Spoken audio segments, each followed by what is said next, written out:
શ્રી ગણેશાય નમઃ. જય શ્રી કૃષ્ણ મિત્રો. નામ જાપમાં કેટલી શક્તિ હોય છે? ભગવાનના નામ જપ કરવામાં કેટલી શક્તિ છે? શું મૃત્યુના સમયે નામ જાપ કરવાથી મનુષ્યને મુક્તિ મળી શકે છે? તો એ રહસ્યની વાત આપણે આ વિડીયોમાં સાંભળીશું. ખૂબ જ મહત્વનો વિડીયો છે મિત્રો.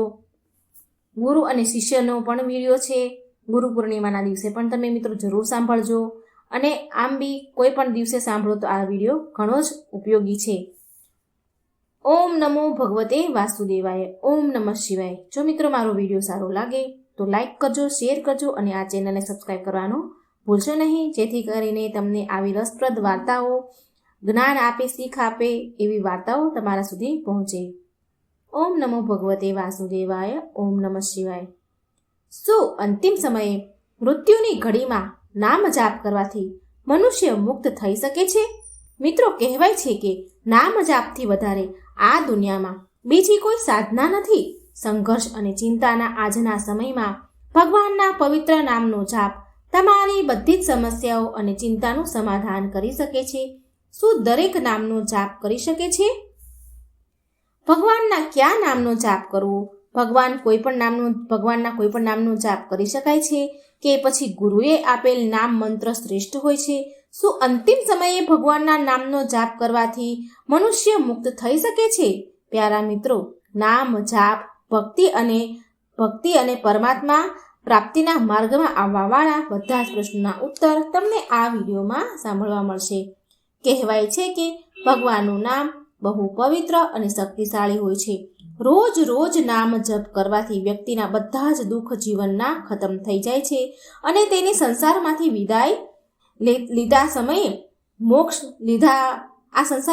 વિદાય લેતા બાદ મોક્ષની પ્રાપ્તિ થાય છે. એકવાર રાત્રિનો સમય હતો.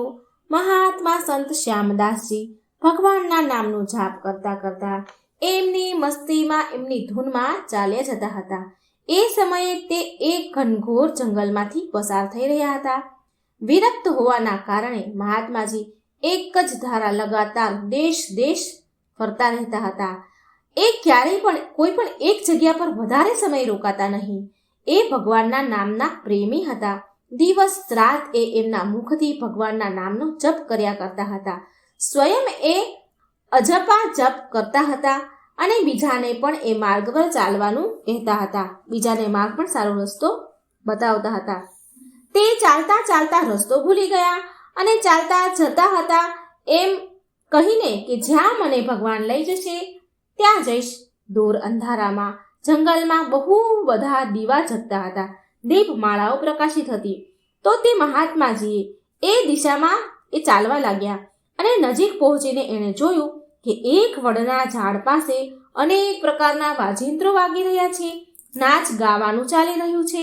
ઘણા સ્ત્રી પુરુષ સાથે નાચતા ગાતા હસતા કૂદતા હતા અને બીજાને પણ હસાવી રહ્યા હતા. તે મહાત્માને આભાસ થયો કે આ મનુષ્યો નથી પણ પ્રેત આત્માઓ છે.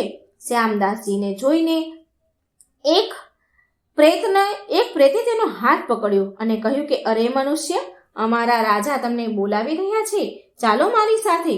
એ સંત તો મસ્ત હતા ભગવાનના નામથી. એ તો મસ્તાન થઈને ભાવથી રાજા પાસે ગયા કે તે એક સિંહાસન પર બેઠા હતા. રાજા પ્રેતના રાજા હતા અને રાજાની આસપાસ બહુ બધા પ્રેત ઊભા હતા. રાજાએ મહાત્માને કહ્યું કે આ તરફ તમે કેમ આવ્યા છો? અમારી પ્રેત મંડળી આજે મસ્ત છે. આ વાતનો તમે વિચાર ન કર્યો? શું તમને મોતનો ડર નથી લાગતો? તો હસીને એ શ્યામદાસજી મહાત્મા બોલ્યા કે મોતનો ડર અને મને? હે રાજન, જેને જીવવાનો મોહ જ ન હોય તો તેને મોતનો ડર કેવો લાગે?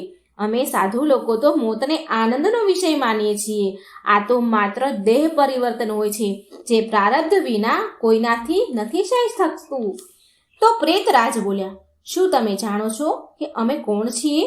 તો તે સંત બોલ્યા, હા, હું અનુમાન લગાવી શકું છું કે તમે લોકો પ્રેત આત્મા છો. તો પ્રેતરાજ કહે છે કે તમે જાણો છો કે માનવ સમાજ અમારા નામથી કાંપી ઉઠે છે, ધ્રુજી ઉઠે છે, ડરે છે.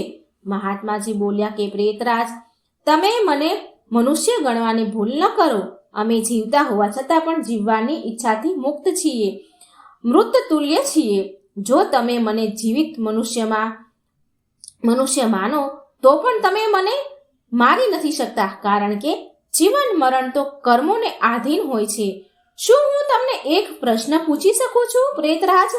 મહાત્માની નિર્ભયતા જોઈને પ્રેતોના રાજાએ બહુ આશ્ચર્ય થયું અને કે પ્રેતનું નામ સાંભળતા તો મરવાવાળા મનુષ્યમાં આ આટલી નિર્ભય થઈને વાત કરી રહ્યા છે.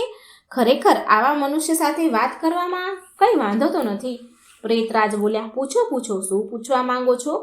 મહાત્માજી બોલ્યા, પ્રેતરાજ, આજે અહીં આનંદ ઉત્સવ કેમ મનાવવામાં આવી રહ્યો છે? તો પ્રેતરાજ બોલ્યા કે મારી એકને એક લાડકી દીકરી છે. તો એના યોગ્ય કોઈ પતિ નહોતો મળતો અત્યાર સુધી, અને હવે યોગ્ય પતિના મળવાના કારણે એ કુંવારી હતી અત્યાર સુધી, પણ હવે યોગ્ય જમાઈ મળવાની સંભાવના છે. કાલે તેના વિવાહ છે, માટે ઉત્સવ મનાવવામાં આવ્યો છે. મહાત્માજીએ હસતા હસતા કહ્યું કે તમારો જમાઈ ક્યાં છે? હું એને જોવા માંગુ છું. તો પ્રેતરાજ બોલ્યા કે જીવનના મોહને ત્યાગ કરવા વાળા મહાત્માજી એ હજી અમારી આ પ્રયોગયોનીમાં પ્રાપ્ત નથી થયું. એ આ જંગલના કિનારે વસેલા એક ગામમાં ધનવાનનો પુત્ર છે. મહા દુરાચારી હોવાના કારણે એ એક ભયાનક રોગથી પીડિત છે, અને કાલે સંધ્યા સમય થતા પહેલા એનું મૃત્યુ થવાનું છે, અને પછી એના લગ્ન મારી દીકરી સાથે થવાના છે. રાતભર ગીત ગાન મદ પાન કરી અમે લોકો આનંદ ઉત્સવ મનાવીશું. ભગવાનના નામનો જપ કરતા મહાત્માજી ત્યાંથી વિદાય થઈ ગયા. આ બધું સાંભળી ત્યાંથી ચાલ્યા ગયા અને જંગલના કિનારે વસેલા એ ગામમાં કિનારે પહોંચી ગયા, અને ત્યાં સુધીમાં તો સવાર થઈ ગઈ હતી. એક ગામના વ્યક્તિને એ મહાત્માજીએ પૂછ્યું કે શું આ ગામમાં કોઈ ધનવાનનો દીકરો બીમાર છે ખરી? એ ગામનો વ્યક્તિએ કહ્યું, હા મહારાજ, નવલ શેઠનો દીકરો સકુલચંદ 1 વર્ષથી રોગગ્રસ્ત છે. બહુ ઉપચાર કર્યા બાદ પણ તે સાજો નથી થયો. મહાત્માજીએ એ વ્યક્તિના ધન્યવાદ કર્યા અને પૂછતા એ ધનવાન શેઠના ઘરે પહોંચી ગયા. ત્યાં સુકલચંદની હાલત બહુ ગંભીર હતી. એ અંતિમ ઘડીઓ ગણતો હતો, પણ છતાંય મહાત્માજીને જોઈને તેના માતા પિતાને એક આશાની કિરણ દેખાઈ. તેમણે તે મહાત્માનું સ્વાગત કર્યું. શેઠના દીકરાના પલંગ પાસે આવી મહાત્માજી પ્રભુ નામનો જાપ કરવા લાગ્યા. બપોર થતા લોકોનું અવર જવર આવવા જવાનું વધવા લાગ્યું. મહાત્માજીએ પૂછ્યું કે બેટા, હવે કેવી તબિયત છે તારી?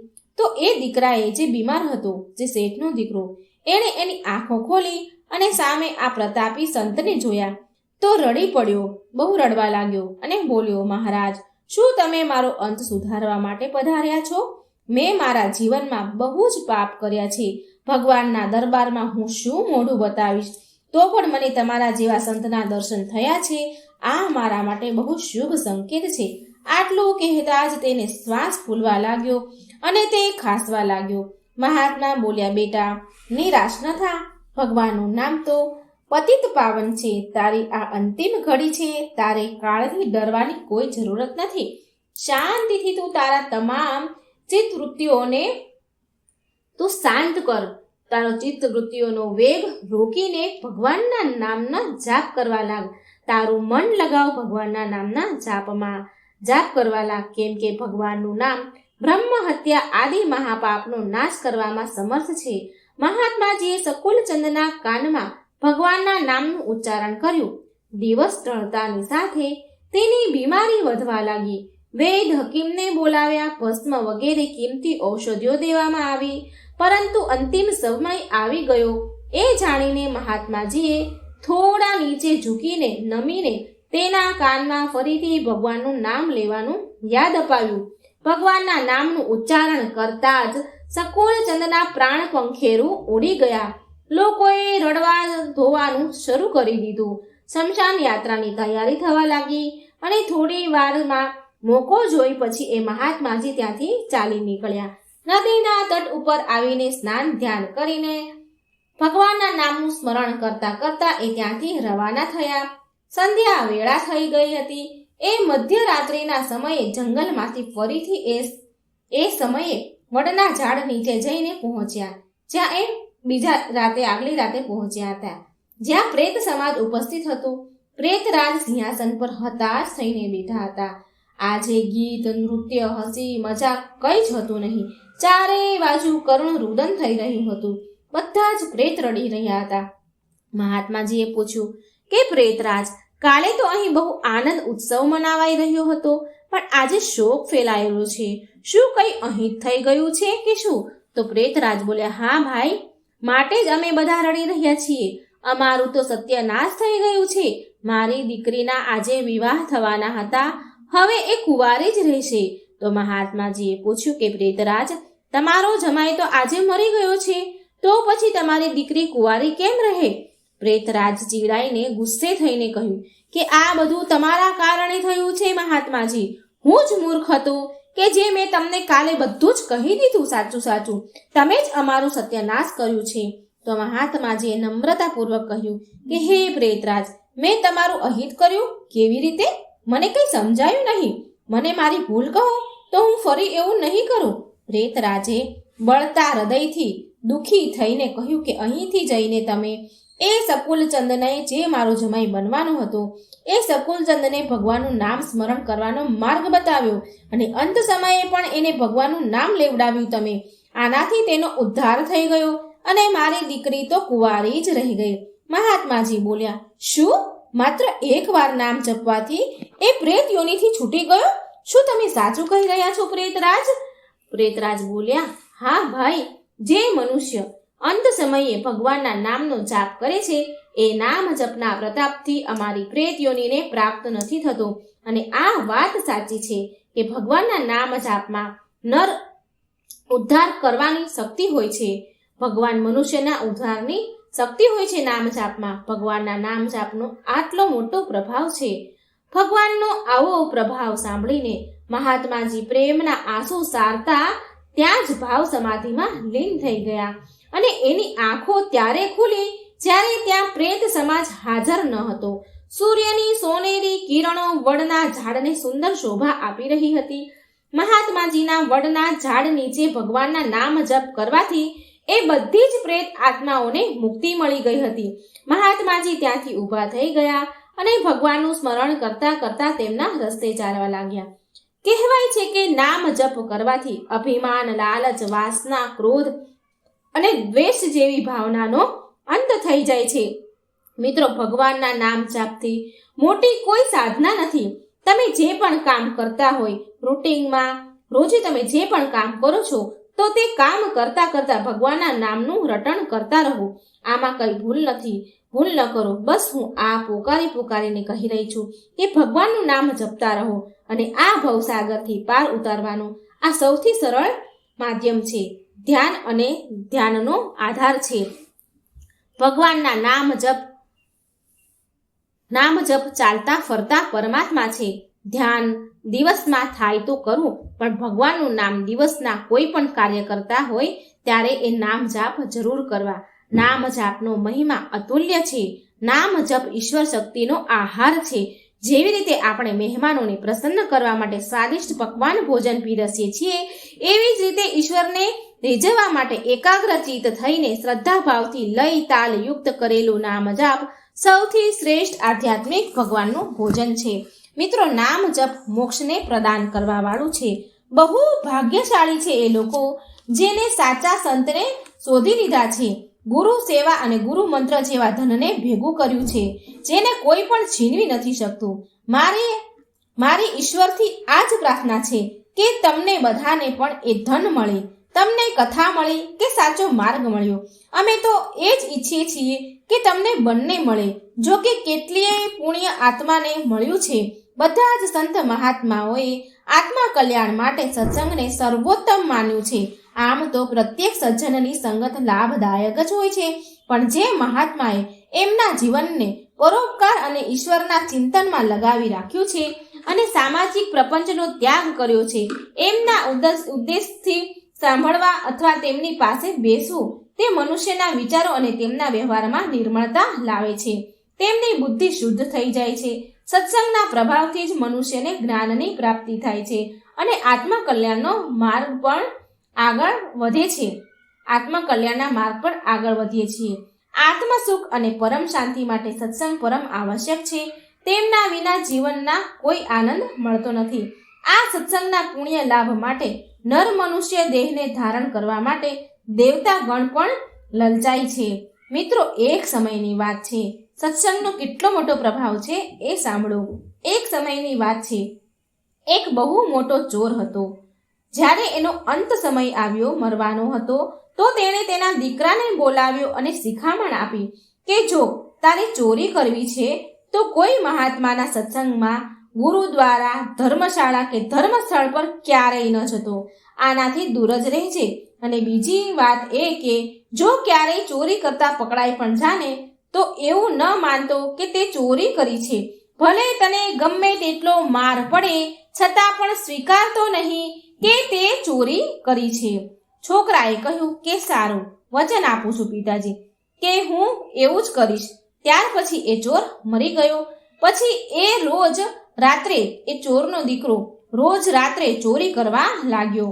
એકવાર એ છોકરાએ ચોરી કરવા માટે કોઈના ઘરનું તાળું તોડ્યું તો ઘરના લોકો જાગી ગયા અને તેમણે શોર મચાવ્યો, બહુ બૂમાબૂમ કરી. આગળ પહેરેદારો ઊભા હતા. તેમણે કહ્યું કે આવા દો અહીં, બચીને ક્યાં જવાનો ચોર, અને તેને જરૂર પકડી લઈશું. હવે આ બાજુ ઘરવાળા ઊભા છે અને બીજી બાજુ, સામેની બાજુ પહેરેદાર ઊભા છે. હવે ચોર જાય તો ક્યાં જાય? છતાંય પણ કોઈ પણ રીતે બચીને એ ચોર ત્યાંથી ભાગી ગયો. રસ્તામાં ગુરુદ્વારા આવતું હતું. તેને તેના પિતાએ સલાહ આપી હતી. એને યાદ આવી કે ગુરુદ્વારામાં નહીં જતો, પણ હવે એ કરે તો શું કરે? કોઈ રસ્તો છે નહીં ભાગવા માટે. આખરે તેણે વિચાર્યું કે સમય અને મોકો જોવો જોઈએ અને કોઈ ઉપાય પણ નથી. ક્યાં જવું? માટે તે ગુરુદ્વારાની અંદર ચાલ્યો ગયો. તેના પિતાને એ આજ્ઞાકારી પુત્ર હતો. તેણે તેના કાનમાં બંને આંગળીઓ નાખી દીધી, કાન બંધ કરી દીધા, જેથી તેને સત્સંગના વચન તેના કાનમાં ન પડે, ન સંભળાય. કેમ કે તેના પિતાએ તેને ના પાડી હતી કે સત્સંગમાં નહીં જવાનું. માટે તેને તેના કાન બંધ કરી દીધા કે જેથી એ સત્સંગના સાંભળી શકે. મિત્રો, જે આપણું મન હોય છે એ બહુ જિદ્દી હોય છે. જેને આપણે ન કરવાનું હોય, ન કરવાનું કોઈએ કહ્યું હોય કે ન કરવા માંગતા હોય તો એની તરફ વધારે ને વધારે આગળ વધે છે. કાન બંધ કરી દેવા છતાં પણ ચોરના કાનમાં આ વચન પડી ગયા કે દેવી દેવતાનો પડછાયો નથી હોતો. સત્સંગમાં આવું કહી રહ્યા હતા તો આ વચન એને સાંભળ્યું. તો એ છોકરાને મનમાં એને એવું કહ્યું કે પડછાયો હોય કે ન હોય દેવી દેવતાઓનો, એનાથી મારે શું? આ વચન તો જાણી જોઈને તો મેં નથી સાંભળ્યા, અજાણતા જ સાંભળી ગયા છે. તેને તેના પિતાને સફાઈ આપતા મનમાં ને મનમાં કહ્યું કે પિતાજી, મેં આ સત્સંગના વચન જાણી જોઈને નથી સાંભળ્યા, બસ ખાલી એમ જ સંભળાઈ ગયા. મેં તો કાન બંધ કર્યા હતા છતાં પણ સંભળાઈ ગયા. હવે આ તરફ ચોરી જ્યાં થઈ હતી તે ઘરવાળા અને પહેરેદારો એની પાછળ એને પકડવા માટે પડ્યા હતા. તો કોઈએ તેને કહ્યું કે ચોર આ ગુરુદ્વારા તરફ ગયો છે. ગુરુદ્વારામાં તપાસ કરવામાં આવી તો એ ચોર પકડાઈ ગયો.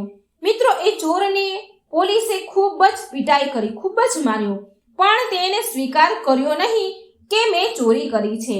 તમને જણાવી દઉં કે એ સમયમાં એવા નિયમ હતા કે જ્યાં સુધી મુજરીમ તેનો અપરાધ સ્વીકાર ન કરે ત્યાં સુધી તેને સજા અપાતી નથી. એવું સમયે એવા નિયમ હતા. અંતે એ ચોરને રાજા પાસે હાજર કર્યો. ત્યાં પણ તેને ખૂબ જ માર માર્યો, પણ છતાંય એ ચોર એ માનવા તૈયાર જ ન હતો કે એણે ચોરી કરી છે. તેણે તેના પિતાના વચનને આપ્યું હતું કે ભલે ગમે તેટલો માર કેમ ન પડે પણ એ સ્વીકારે નહીં કે એણે ચોરી કરી છે. રાજાને ખબર હતી કે જે ચોર હોય છે એ દેવી દેવતાના બહુ જ પૂજા કરતા હોય છે, દેવીની આરાધના કરતા હોય છે. માટે પોલીસે એક સ્ત્રીને જે આવું નાટક કરતી હોય, વેશ ધારણ કરતી હોય ભગવાનના, એવી સ્ત્રીને બોલાવી મદદ માટે અને બધી જ વાત તેને કહી, તે સ્ત્રીને કહી. તો તે સ્ત્રી જે નાટક કરનારી હતી એ સ્ત્રીએ કહ્યું કે હું એ ચોરને મનાવી લઈશ અને તેના મુખેથી સ્વીકાર કરવા એને મજબૂર કરી દઈશ કે તેણે ચોરી કરી છે. તે સ્ત્રીએ એક દેવીનું સ્વરૂપ એટલે કે એવું પહેરવેશ ધારણ કર્યો, 2 નકલી હાથ લગાવ્યા, 4 હાથોમાં મશાલ સળગતી ત્રિશૂલ વગેરે ધારણ કર્યું અને નકલી સિંહની સવારી કરી અને આવી જેલમાં. કેમ કે એ પોલીસ સાથે મળેલી હતી. જ્યારે તે આવી જેલમાં આવી તો જેમ દેવી દેવતાઓના જેમ ચમત્કાર થતો હોય અને એ પ્રમાણે જેલના તાળા ખોલી જતા હોય એવું જ થયું. તો એ સ્ત્રી આવી તો જેલના તાળા ખુલી ગયા, કારણ કે આ બધો પ્લાન પહેલેથી જ બનાવાયેલો હતો કે જ્યારે દેવી જેલમાં આવે તો બધા દરવાજા તેની મેળે ખુલી જાય. અને એવું જ થયું. જ્યારે આદમી કોઈ મુસીબતમાં ફસાય છે ત્યારે એના ઈષ્ટદેવને એના ઈષ્ટને યાદ કરે છે. માટે ચોર પણ એ સમયે દેવીને યાદ કરી રહ્યો હતો. અચાનક દરવાજો ખોલ્યો અને જેલના રૂમમાં અચાનક પ્રકાશ ફેલાયો. તે સ્ત્રી જેણે દેવીનું રૂપ બનાવ્યું હતું એ કહેવા લાગી કે મારા ભક્તે મને યાદ કરી અને હું આવી ગઈ. તે સારું કર્યું ભક્ત, ચોરીની વાત ન કહી, તે સ્વીકાર્યું નહીં. જો તે ચોરી કરી છે તો તું મને સાચું કહી દે. મારાથી કંઈ અજાણ્યું નથી, કંઈ છુપાયું નથી. હું તને તરત જ અહીંથી આઝાદ કરાવી દઈશ. એ ચોર દેવીનો ભક્ત હતો. એ એના ઈષ્ટને સામે જોઈને બહુ જ ખુશ થયો અને મનમાં વિચારવા લાગ્યો કે હું દેવીને બધું સાચું બતાવી દઈશ.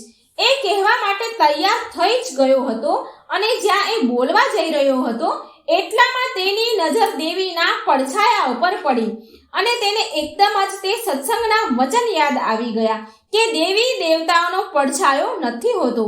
તેણે જોયું કે જે દેવી તેની સામે ઊભા છે એને તો પડછાયો પડે છે. એ સમજી ગયો કે આ કોઈ દેવી નથી, જરૂર મારી સાથે કોઈ છળ કપટ કરવામાં આવ્યું છે. આમ વિચારીને તે બોલતો રોકાઈ ગયો અને કહેવા લાગ્યો કે માં, મેં કોઈ ચોરી નથી કરી અને જો મેં ચોરી કરી પણ હોય તો તમે તો બધું જાણો છો ને. શું તમને ખબર નથી? તમે તો સ્વયં સર્વવ્યાપી છો, તમે તો ત્રિકાળદર્શી છો, તમે તો બધું જ જાણો છો. જો મેં ચોરી કરી છે તો તમને તો ખબર જ હોય ને. હે માં, મેં કોઈ ચોરી નથી કરી. હવે તે સ્ત્રીના કહેવા પર જેલની બહાર પહેરેદારો, ચોર, પોલીસ બધા આ બધું આ સ્ત્રી અને આ ચોરની વાતો જે સંવાદ હતો એ સાંભળી રહ્યા હતા. અને ચોરના વચન સાંભળીને તે દેવી બનેલી સ્ત્રીને વિશ્વાસ થઈ ગયો કે ચોરી આણે નથી કરી. અને બીજા દિવસે તે સ્ત્રીએ રાજાને કહ્યું કે મહારાજ આ ચોર નથી. અને પછી રાજાએ એ ચોરને છોડી દીધો. જ્યારે ચોર છૂટી ગયો તો વિચાર કરવા લાગ્યો કે જ્યારે સત્સંગનો માત્ર એક જ વચન સાંભળ્યું તો જેલમાંથી છૂટી ગયો. જો હું આખી ઉંમર સાંભળું સત્સંગ તો ખબર નહીં મને શું મળી જશે. જ્યારે તેને મનમાં એવો વિચાર આવ્યો કે હવેથી હું રોજ સત્સંગ સાંભળીશ અને ચોરી જેવા કામ પણ તેને હંમેશા માટે છોડી દીધા. તેણે કોઈ સંત મહાત્મા પુરુષના શરણ લઈ લીધા. આનાથી તે ધીરે ધીરે એ પણ એક સંત મહાપુરુષ બની ગયો. મિત્રો, એટલે કહેવાય છે કે સત્સંગના દરબારના ના તો ગંગા છે, કહેવાય છે કે સત્સંગના બરાબર તો ન ગંગા છે કે ન યમુના છે અને ના કોઈ અન્ય તીર્થ છે. કળિયુગમાં સત્સંગ જ સૌથી મોટું તીર્થ છે. માટે સત્સંગ કરો. મહાપુરુષનો વેદાંતનો ધર્મ ગ્રંથનો સૌથી પહેલા અવલોકન કરો ભગવદ્ ગીતાનું. ઈશ્વર પર વિશ્વાસ એ બાળક જેવો હોવો જોઈએ, જેને તેના પિતા ચાહે ભલે ગમે તેમ ઉછાળે પણ એ બાળકને વિશ્વાસ હોય છે કે તેને સુરક્ષિત પકડી જ લેશે. આવી રીતે માટે જે લોકો ઈશ્વર પર વિશ્વાસ રાખે છે તે બધી જ પરિસ્થિતિમાં સકારાત્મક રહે છે, તેમનું કર્મ કરે છે અને પરિણામ ઈશ્વર પર છોડી દે છે. ઈશ્વર પર વિશ્વાસ કરવાવાળા સુખ દુઃખમાં તેમનું સ્મરણ કરે છે અને તેમની શક્તિ પર તેમનો અતૂટ વિશ્વાસ હોય છે. મિત્રો, એકવાર એક છોકરો હતો. એ દિવસભર ઈશ્વરની ભક્તિમાં લીન રહેતો હતો. ન તો એ કોઈ ઘરનું કામ કરે અને ના કોઈ વ્યાપાર ધંધામાં એના પરિવારનો હાથ વધારે.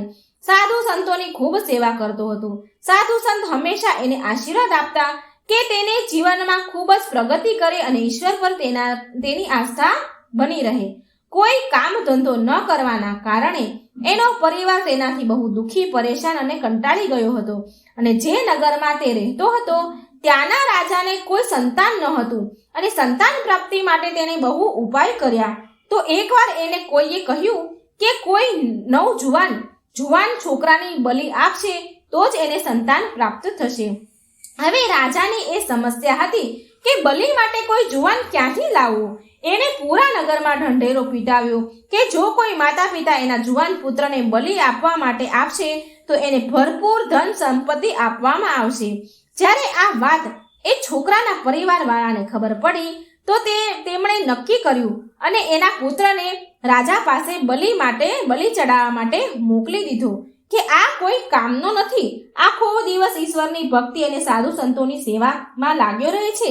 આના જવાથી અમારી પાસે ભરપૂર ધન સંપત્તિ આવી જશે. ખુદ એના મા બાપે એ રાજા પાસે એને બલિ ચડાવવા માટે મોકલી દીધો. છોકરાને બલિ માટે રાજા પાસે મોકલવામાં આવ્યો. બીજા દિવસે સવારે છોકરાની બલિ આપતા પહેલા રાજાએ તેની અંતિમ ઈચ્છા પૂછી. છોકરો બોલ્યો કે મને થોડી એવી કોરી માટી જોઈએ છે. છોકરાને માટી આપવામાં આવી. છોકરાએ ભગવાનને યાદ કરીને એ માટીની નાની નાની 4 ઢગલીઓ બનાવી અને બનાવ્યાની સાથે તેણે માટીના 3 ઢગલીઓ તોડી નાખી અને ચોથી ઢગલી જે હતી તેને પ્રણામ કર્યા. પછી છોકરો બોલ્યો, હે રાજન, હવે તમે મારી બલિ ચડાવી શકો છો. રાજા કહેવા લાગ્યા કે પહેલા તું મને એ વાતનો ભેદ કહે કે તે પહેલા કેમ 4 ઢગલી માટીની બનાવી અને એમાંથી 3 ઢગલી તોડી નાખી અને 1 ઢગલો કેમ રહેવા દીધો. તો એ છોકરો કહે છે કે રાજન, તમે તો માત્ર હવે મારી બલિ જ ચડાવી દો. આ વાત મારા અને ભગવાન વચ્ચેની છે. તમે આ વાત જાણવાનું રહેવા દો. રાજા બોલ્યા, આ મારો આદેશ છે કે બતાવો મને કે આ 3 ઢગલી માટીની કેમ તોડી અને ચોથો ઢગલો કેમ ન તોડ્યો. છોકરો વિનમ્રતાથી બોલ્યો કે કોઈ પણ મનુષ્ય એની રક્ષા માટે સૌથી પહેલા તેના માતા પિતા અને પછી રાજા અને પછી દેવતા પર વિશ્વાસ કરે છે, બરાબર? પણ મારા માતા પિતાએ તો મને સ્વયં તમારી પાસે બલિ માટે મોકલી દીધો છે. મને મોતને ઘાટ ઉતારવા મોકલ્યો છે. માટે મેં પહેલા ઢગલા જે મારા માતા પિતા માટેનો હતો એ મેં તોડી નાખ્યો. ત્યાર પછી રાજા પાસે પણ પ્રાણ રક્ષા કરવા માટે ફરિયાદ કરે છે વ્યક્તિ. પણ અહીં તો સ્વયં રાજા જ મારી બલિ ચડાવવા જઈ રહ્યા છે. માટે મેં બીજી ઢગલી પણ માટીની તોડી નાખી. પછી ત્રીજી દેવતા છે, પણ અહીં તો દેવતા જ ખુદ બલિ લઈ રહ્યા છે. માટે મેં ત્રીજી ઢગલી જે દેવતાના નામથી બનાવી હતી એ ઢગલીને પણ મેં તોડી નાખી. પણ મારી આ અંતિમ ઢગલી જે છે એ ભગવાન પર વિશ્વાસની છે. તો મેં મારા ભગવાનને કહ્યું કે હું મારા અંતિમ શ્વાસ સુધી તમારા પર વિશ્વાસ કરતો રહીશ. માટે મેં ચોથી ઢગલી માટેની નથી તોડી. છોકરાની વાત સાંભળીને રાજાને આભાસ થઈ ગયો કે છોકરો તો બહુ જ્ઞાની છે. રાજાએ એની બલિ ચડાવવાનો વિચાર છોડી દીધો અને એ છોકરાને જ ભગવાન પરના વિશ્વાસે એ છોકરાની આસ્થાને તૂટવા ના દીધું અને ભગવાનની કૃપાથી રાજાનું મન બદલી ગયું. એ ભગવાનનો જ વિશ્વાસ હતો કે રાજાનું મન બદલી ગયું અને રાજાએ છોકરાને તેનો ઉત્તરાધિકારી ઘોષિત કરી દીધો. માટે જ કહેવાય છે કે ઈશ્વરની ભક્તિમાં અસંભવ વસ્તુ પણ સંભવ બની જાય છે. મિત્રો, વિશ્વાસમાં બહુ શક્તિ હોય છે.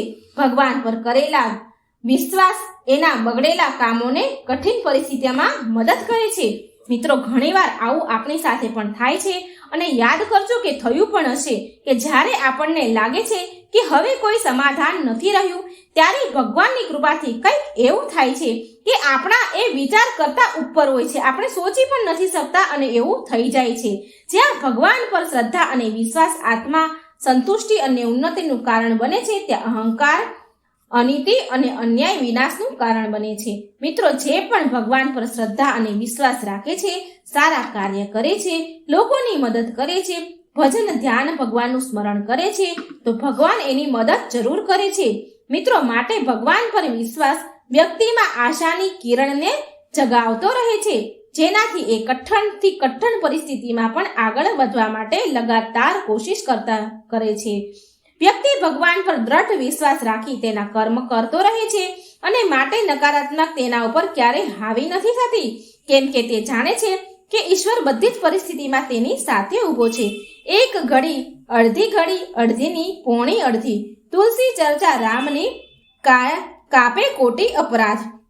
આ દોહો તુલસીદાસજીએ રામ નામનો મહિમા જણાવતા કહ્યું છે કે રામ નામનો મહિમા એટલો બધો છે કે મનુષ્ય રામનું નામ એકવાર પણ સાચા મનથી લે છે તો એના બધા જ પાપ નષ્ટ થઈ જાય છે. માટે જેટલો પણ સમય મળે તેમાં સત્સંગ કે રામ ભગવાનના નામ રામ ચર્ચા કરવી જોઈએ. આમ કરવાથી મનુષ્યથી થયેલા જાણે અજાણે કરોડો પાપ નષ્ટ થઈ જાય છે. વેદ પુરાણ અનુસાર રામ નામનું બહુ મહત્વ છે. શાસ્ત્રમાં બતાવ્યા પ્રમાણે બતાવવામાં આવ્યું છે કે કળિયુગ માત્ર રામ આધારા સુમર સુમર નર ઉતરહી ભવ પારા. આનો અર્થ એ છે કે કળિયુગમાં માત્ર ભગવાનનું નામ સ્મરણ કરીને મનુષ્ય મુક્તિને પામી શકે છે. એક ગામમાં બે ભાઈ રહેતા હતા. મોટા ભાઈનો સ્વભાવ બહુ દુષ્ટ હતો. એ રોજ શરાબ પીવે, જુગાર રમે, સંત મહાત્માઓનું અપમાન કરતો અને જીવનમાં હંમેશા અધર્મના કામ જ કરતો રહેતો હતો.